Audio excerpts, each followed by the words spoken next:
Boa noite, turma. Então, dando início aqui ao nosso curso de Análise Estrutural 2, a gente vai começar a falar um pouquinho então sobre grelhas, tá?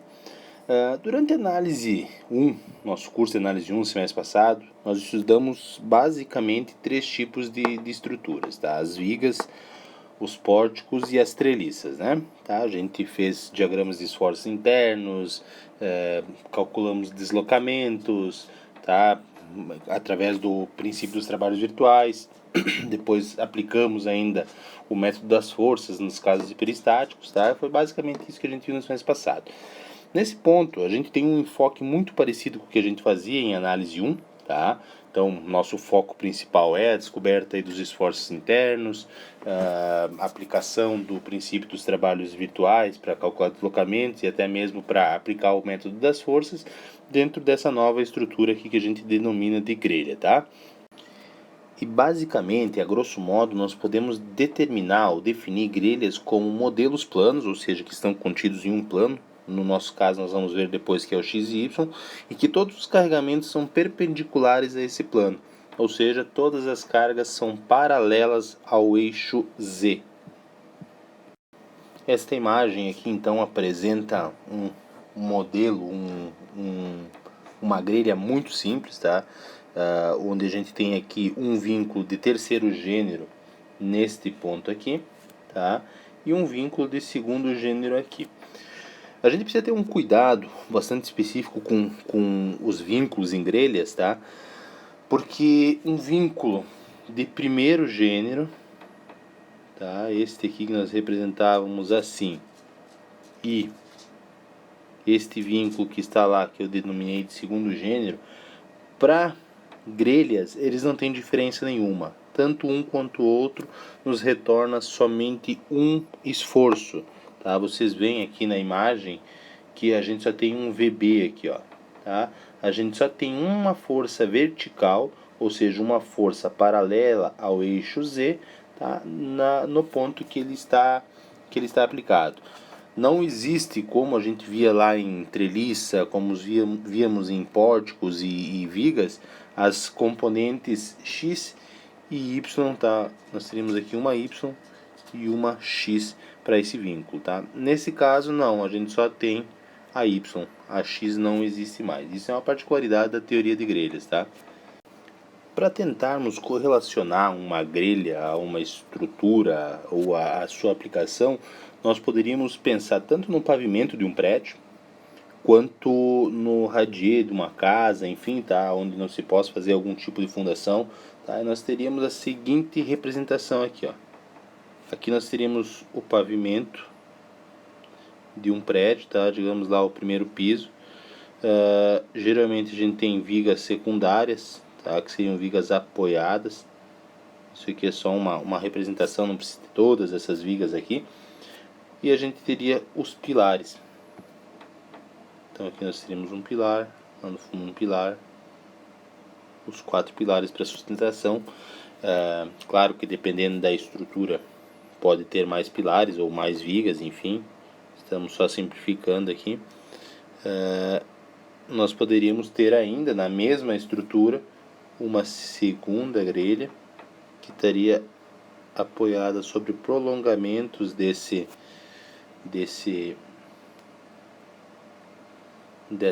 pilares, tá? E faríamos uma estrutura desse gênero aqui, tá? Então essa é uma das possibilidades que a gente pode imaginar aí de uma grelha, aonde ela estaria aplicada. A grande mudança que temos quando passamos a estudar as grelhas é a representação da nossa estrutura. Até então nós só víamos estruturas planas, ou seja, nós tínhamos o nosso plano cartesiano, x, y, e todas as nossas estruturas estavam contidas nesse plano aqui. Seja ela uma treliça, seja ela uma viga, ou até mesmo um pórtico, independente da sua geometria. Todas elas estavam contidas nesse plano. Ok, até aqui a teoria de grelhas diz isso também. A gente tem a nossa estrutura contida no plano XY. No entanto, qual é a mudança? No semestre passado, nós vimos carregamentos que também estavam no plano. Tá? Carregamentos desse tipo aqui. Tá? Isso aqui era o que nós víamos até então. Agora nós não temos mais como fazer essa representação aqui. Nós precisamos adicionar o nosso terceiro eixo aqui, ó, formar um espaço, tá? O terceiro eixo Z, onde a gente vai ter todos os nossos carregamentos paralelos a esse eixo Z. A nossa representação básica vai acontecer como na nossa figura aqui, tá? Essa figura é que eu tenho como imagem aqui, não nessas que eu estou desenhando. Ou seja, nós temos o X na vertical e o XY, o plano onde a estrutura está sendo demonstrada. Essas imposições que o modelo de grelha nos traz, ela vai fazer também uma diferenciação nas equações que nós utilizamos para calcular os esforços internos e até nos próprios esforços internos, tá? Até o momento nós víamos estruturas que tínhamos força normal, tá? Ela era diferente de zero, a cortante era diferente de zero e nós tínhamos um momento fletor que também era diferente de zero. A partir desse momento, nós não temos mais como ter essa normal aqui, ó. Ela não vai mais existir. Por que a gente não existe normal? Porque todos os carregamentos são perpendiculares à nossa estrutura. Não tem nenhum carregamento que seja paralelo a uma barra, tá? Então a gente não tem como criar uma força normal. Dessa maneira a gente já pode escrever aqui, ó. Normal, no caso de grelha, sempre vai ser igual a zero, tá? Nós teremos a nossa cortante, continua existindo, tá? Apesar de agora ela não ser mais o sentido de Y que a gente tinha antes, a interpretação é exatamente a mesma. Uma cortante na direção Z, tá? Essa aqui é diferente de zero. Nós temos os nossos momentos fletores, continua existindo, ele vai ser diferente de zero. E agora a gente introduz um novo esforço interno. Esse novo esforço interno a gente chama de torque, tá? Momento torsor, na verdade, e ele vai ser diferente de zero também. Se a gente for pensar aqui nas coordenadas locais, que são essas coordenadas aqui, ó, tá? Sendo sempre x o eixo da barra que a gente está analisando, tá? Então aqui nós teríamos o eixo x, para essa barra aqui o eixo x seria este aqui, e para nossa barra lá de cima, esse aqui seria o eixo X, tá? Nós teríamos sempre esse torque como sendo um momento na direção X e o momento fletor sempre um momento na direção Y local, tá? Sabemos agora então quais são os esforços possíveis dentro da nossa estrutura. No entanto, não falamos sobre as equações que vamos utilizar. Nós estamos com dois momentos aqui e só temos até então um somatório de momentos para fazer, que era o que nós fazíamos aqui em cima, né? Nós fazíamos um somatório das forças em x igual a zero, um somatório das forças em y igual a zero e um somatório dos momentos igual a zero. Tá? Lembrando que esse somatório dos momentos aqui, se a gente parar para pensar um pouquinho, ele era em relação a um eixo paralelo ao eixo Z. Okay? A partir deste momento nós vamos começar a trabalhar com essas equações aqui, ó. Somatório das forças na direção Z igual a zero. Tá? Aqui a gente vai englobar os carregamentos aplicados na estrutura, na grelha. Nós vamos aplicar dentro dele as reações também, todas elas na vertical, por óbvio, só temos carregamentos verticais. E nós vamos aplicar aqui dentro também a cortante. Então essa é a equação que vai nos dar a cortante. A gente vai fazer um somatório dos momentos em relação a um eixo paralelo ao eixo X, ou seja, nós poderíamos pegar nessa estrutura aqui que nós estamos vendo, paralelo ao eixo X, nós poderíamos pegar um eixo aqui, nós poderíamos também pegar um somatório dos momentos em relação a este eixo que eu desenhei ali agora. E a nossa terceira equação seria um somatório dos momentos em relação ao eixo paralelo ao eixo Y. Nesta situação, nós teríamos possibilidades, ó, este eixo aqui, e nada obriga que o eixo passe por uma barra ou por um dos vínculos, tá? A gente poderia, num caso mais louco, tá, fazer esse somatório em relação a esse terceiro eixo que eu desenhei aí no meio. Vejamos agora então esse exemplo aqui de grelha, tá? Onde, por óbvio, como sempre fizemos até agora, nosso primeiro passo vai ser achar nossas reações, tá? É uma grelha triapoiada, ela tem então 3 reações e a gente tem 3 equações de equilíbrio. Então ela tem um G igual a zero, a gente pode analisar ela simplesmente pelas nossas equações estáticas. Desta maneira, nós vamos utilizar este eixo aqui para fazer nosso primeiro somatório de momentos. Nós teríamos somatório dos momentos em relação ao eixo AD é igual a zero. Nós temos essa carga de 16 que vai estar multiplicando o comprimento dessa barra, que é de 13 metros, tá? Este é o valor total da carga. Em relação ao eixo AD, a distância é a metade da barra, 1,5 metros. Tá? Fazendo um momento, vamos botar como positivo. Fora disso, fora desse eixo, nós temos ainda a força C. A força C, que multiplica 3 metros, tá? Vai gerar um momento e tudo isso aqui tem que ser igual a zero. A nossa C vai ser igual a 24 kN. O segundo eixo que eu vou usar para fazer o nosso somatório de momentos e encontrar nossas reações vai ser este eixo aqui que passa pela reta AB. Então nós teríamos que o somatório dos momentos em relação à reta AB também vai ser igual a zero. Em relação a esse eixo, nós temos as seguintes forças reagindo. A força de 24, que multiplica 3, negativo, mais 16 vezes 3 vezes 3, tá? Este aqui é o comprimento da carga e aqui é a distância que ela está do eixo AB. E nós temos ainda a carga, desculpem, a carga aqui ela é o ponto D, né? Que multiplica 6 metros. Isso aqui igual a zero. Com isto, a gente chega num D igual a 12 kN. Todas elas são verticais para cima. Somatório das forças na direção Z igual a zero, menos 16 vezes 3, mais 24, mais 12, mais A na direção Z igual a zero. A nossa reação AZ, a nossa força, desculpem, AZ é igual a 12 kN também. Tendo nossas reações, então aqui agora nós podemos começar a fazer nossas seções para calcular os esforços internos.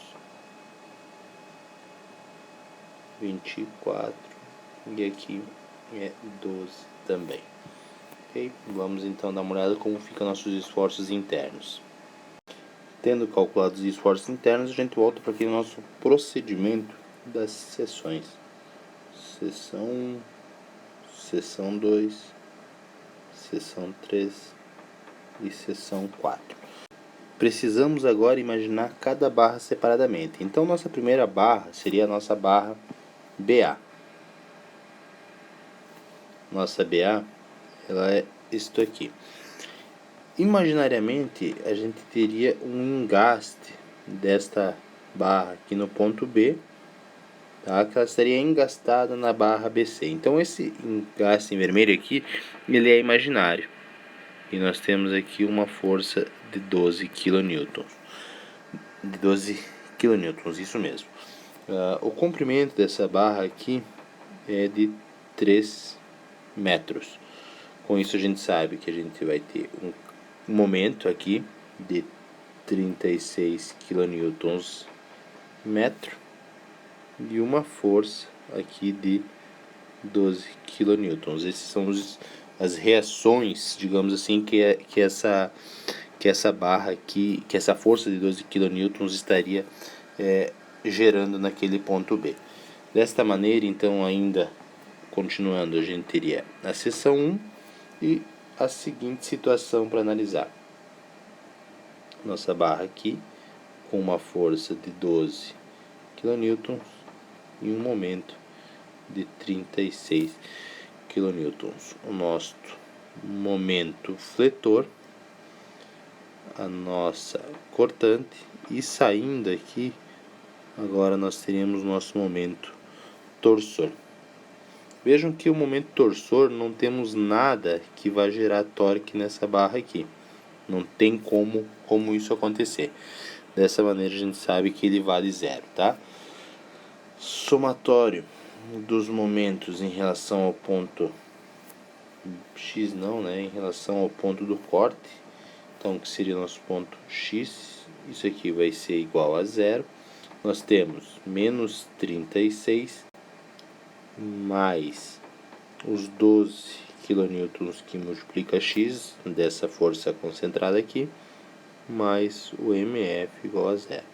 O momento fletor vai ser igual a 36 menos 12x. Aqui é um menos, tá? E a gente teria ainda para essa seção somatório das forças em Z igual a zero.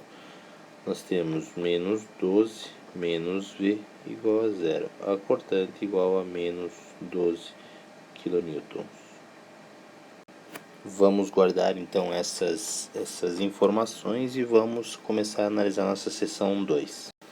A nossa barra BC, que estaria, na qual estaria passando o corte 2, ele seria esta barra aqui, onde a gente teria a nossa força concentrada aqui, e nós não podemos esquecer que nós consideramos um engaste aqui antes, né? Então todos esses carregamentos que a gente estava utilizando antes na barra AB, eles têm que ser transportados para essa barra BC. Ou seja, nós temos aqui uma força de 12 kN, que é a nossa cortante, e um momento, tá, que estaria saindo da barra, nós vamos representar assim, de 36 kN vezes metro, que é o momento fletor aplicado na equação no ponto x igual a 3. No caso, na equação que nós fizemos no ponto x igual a 0. Então, é para essa barra BC que nós precisamos agora fazer a nossa análise. Tá? Essa barra BC nós vamos representar ela então da seguinte maneira. Ela vai ser uma barra de 3 metros, ou seja, esta barra aqui, ó. A mesma interpretação, nós temos que ter um engaste fictício, que é a junção do ponto C, que pertence à barra BC, e do ponto C, que pertence à barra CE. E nós temos ainda os 12 kN da nossa cortante e o nosso momento, que antes era fletor e agora se tornou torsor, de 36. Somente esses carregamentos nessa nossa estrutura, tá? Então, para efeitos de levarmos esses carregamentos para a próxima barra, nós teríamos aqui, ó, 36, 12, né? E aqui 36 também nesse torsor, tá? Esse aqui seria nosso equilíbrio, as 13 reações estariam aí. Vamos dar uma olhada nos nossos esforços internos, então, admitindo que a gente deve fazer um corte em qualquer ponto da estrutura, uma vez que só temos força nas extremidades. O diagrama do corpo livre, para essa situação que nós temos, está aqui representado. E de força nós temos o 12 e o 36 de momento torsor. Os esforços internos seriam a nossa cortante, nosso momento fletor e saindo o momento torsor. Com o somatório das forças em Z, a gente consegue achar nossa cortante. A carga de 12 menos a cortante igual a zero. A cortante igual a 12 kN. Com o somatório dos momentos em relação a x, nós temos igual a zero. Nós temos então menos 36 mais o momento torsor igual a zero. Nosso momento torsor igual a 36 kN vezes metro. E finalmente, somatório dos momentos em relação a algum eixo y igual a zero. Isso vai nos trazer que 12 que multiplica x é negativo, mais o momento fletor igual a zero. Nosso momento fletor igual a 12x positivo. Tá? Nós vamos então guardar essas equações para depois a gente conseguir montar o nosso gráfico de momentos fletores e momentos torsores e forças cortantes. Da mesma forma que fizemos para a barra BC, precisamos agora interpretar a barra CE. Ela seria uma barra aqui com 3 metros de comprimento, 3 metros, tá? E os esforços que nós calculamos, que seriam transferidos ali no ponto C, tá? Na junção das duas barras, seriam os seguintes. A força aqui de 12 kN, tá? Um momento fletor de 36 kN, referente ao momento que na barra BC era torsor, tá? Para essa barra C que está a 90 graus da barra BC, ela se torna um momento fletor, e o momento fletor que estava antes naquela barra, ele vai se tornar um momento torsor, também de 36 kN. Ainda nessa barra, nós temos a força distribuída,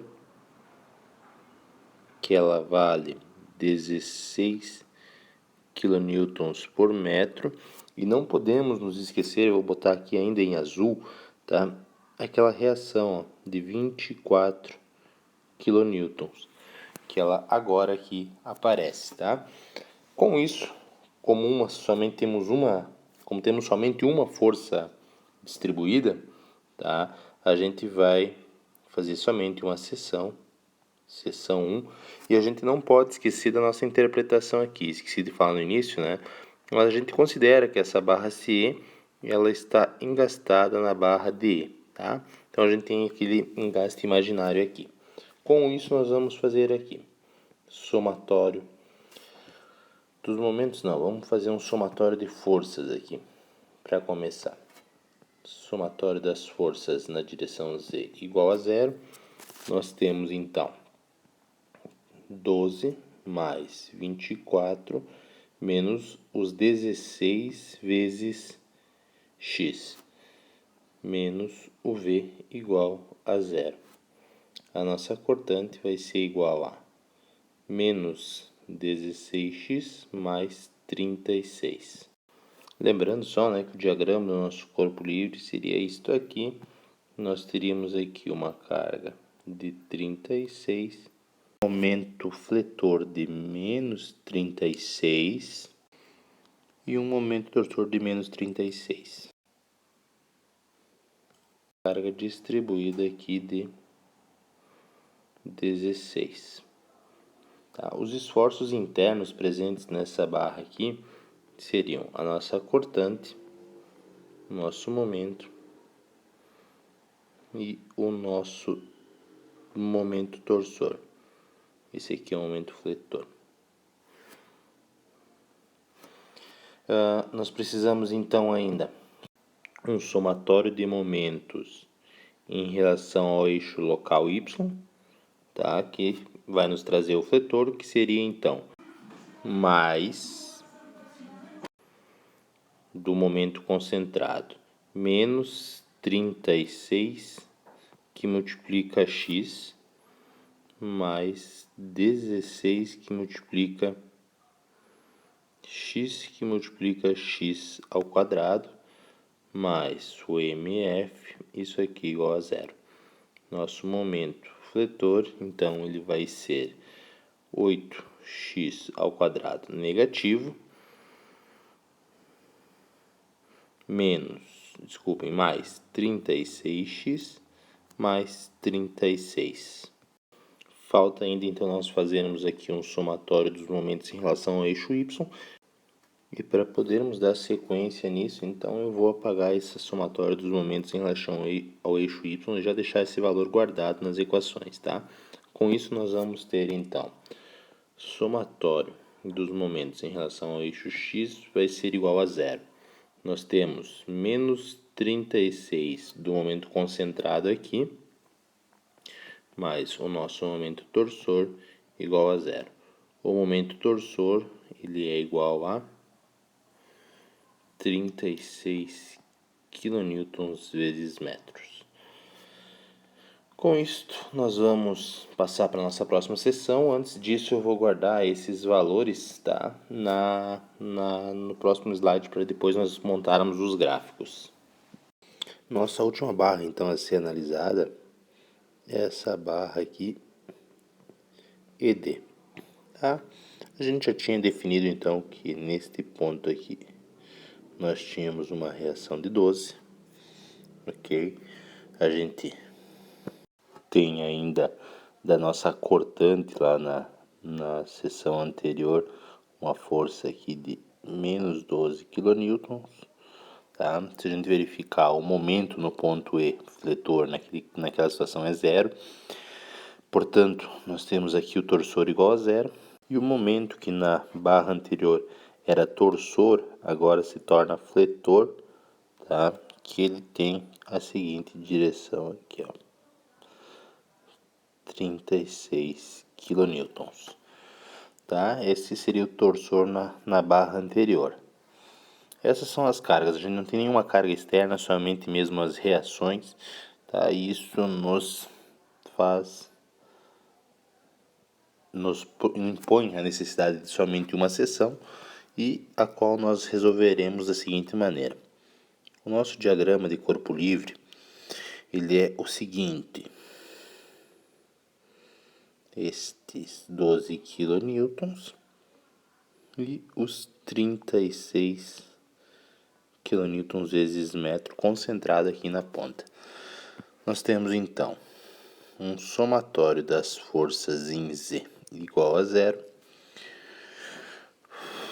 Este somatório, eu esqueci de botar as nossos esforços internos, né? Nós teríamos aqui a cortante, o momento fletor e o torsor. Então, com isso aqui dentro do somatório, nós podemos afirmar que 12 negativo menos a cortante igual a zero, a cortante igual a menos 12 kN. Tá? O somatório dos momentos em y igual a zero. Nós temos os 36 concentrados, que vem da barra anterior, negativo, né? 12 que multiplica x positivo, mais o momento fletor igual a zero. O momento fletor, então, é igual a 36 menos 12x. E o somatório dos momentos em x igual a zero. O momento torsor igual a zero. Vou agora, então, guardar essas últimas equações aqui, tá? Para daí, então, nós conseguirmos montar os nossos gráficos. Resumindo tudo, então, que vimos anteriormente, nós teremos essas equações para as nossas diversas barras, tá? De maneira que na barra AB, que nós fizemos a seção 1, a nossa cortante é constante de menos 12 kN, nós não temos torsor, fica claro na figura que não temos nada torcendo aquela barra, né?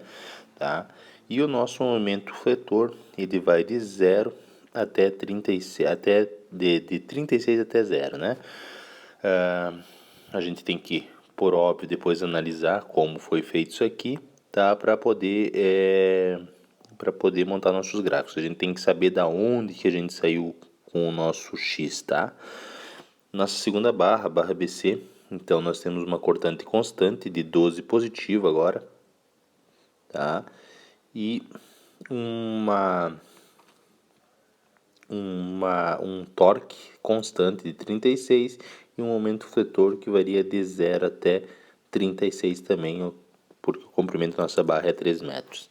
A terceira barra nós temos menos 16x mais 36 nossa cortante, ela é variável devido àquela carga variável, tá? Nosso momento fletor ele também é variável, sendo que ele tem um termo ao quadrado, também ocorre isso aqui por causa da nossa carga distribuída, e o nosso torque continua constante. A gente não tem nada que provoque um torque variável, né? Então não temos como ter um torque que seja uma função de x. Sempre nessas situações aqui a gente vai ter um torque constante, ou melhor dizendo, um momento torsor, né? A nossa cortante então na última seção menos 12 e o momento fletor nela 36 menos 12x, vejam que é o mesmo da primeira barra. Se vocês forem ver, a gente só muda a situação, né, a posição da barra, mas a situação é a mesma. E novamente não temos torsor. Este aqui seria então o diagrama de momento fletor.